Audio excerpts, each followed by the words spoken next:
how to cut and crack a bottle and a glass cutter. Get a bottle cutter, something similar to this. Has a little cutter on the end.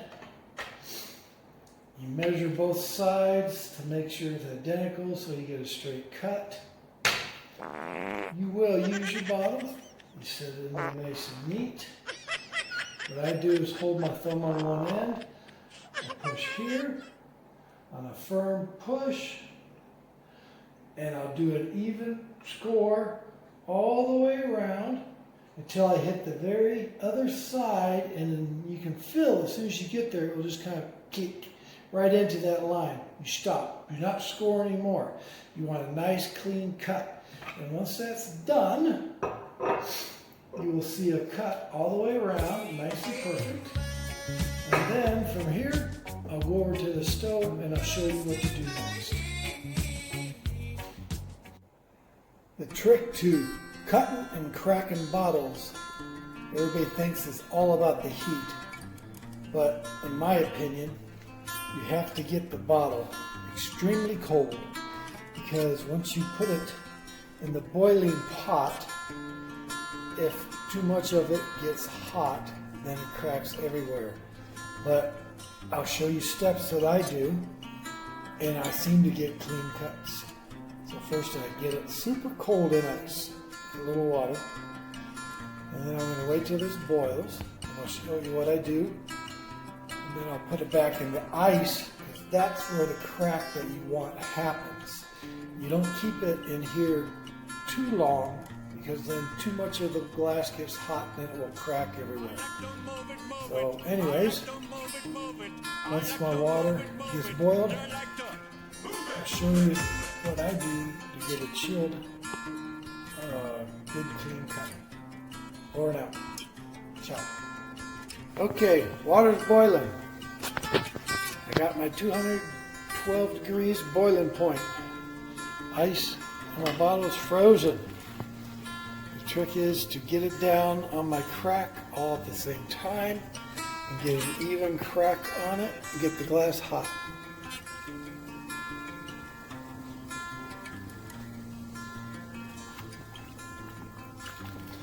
Take it up and put it back down. It's not going to do much, but it's going to get the glass hot. That's what I'm trying to do. See, the water's even boiling out of the bottle of the glass. Take it back up. I'm going to fill it with my hands. Hold on. Glass is getting hot.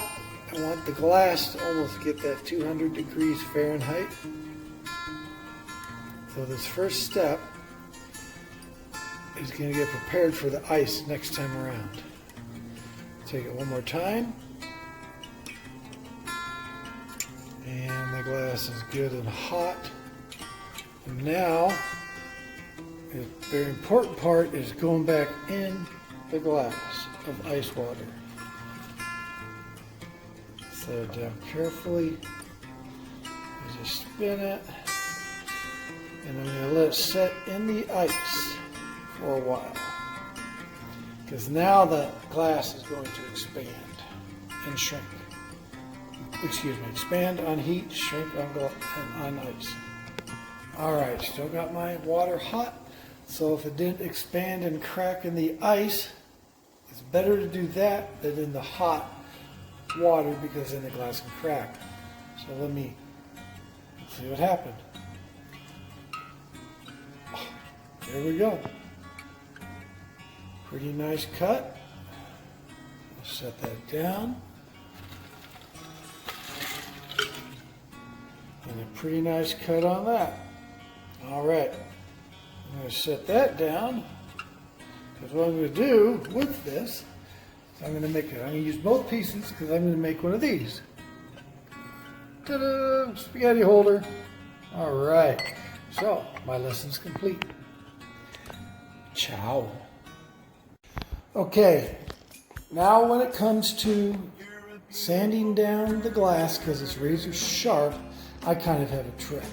I use these diamond embedded, let's see here, marble grinding pads, which go on to this. You'll see how the pad they go on is foam on the back, which is very important. That way it's not rigid and won't crack the glass as it's sanding. You start with, this is a 50 grit diamond sandpaper. You put it on there, tap it, it's nice and tight, and make sure. Okay, and then I'll use that on the bottle and then on the top. Sand it down till it's nice and smooth. And I'll show you.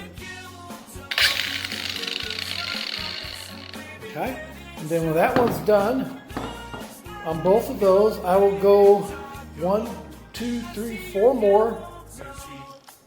1, 2, 3, 4 more, and the fourth one is all the way up to 6,000 grit diamond embedded paper. So when you're done, your glass will be polished shiny all over again. And that's how I do it.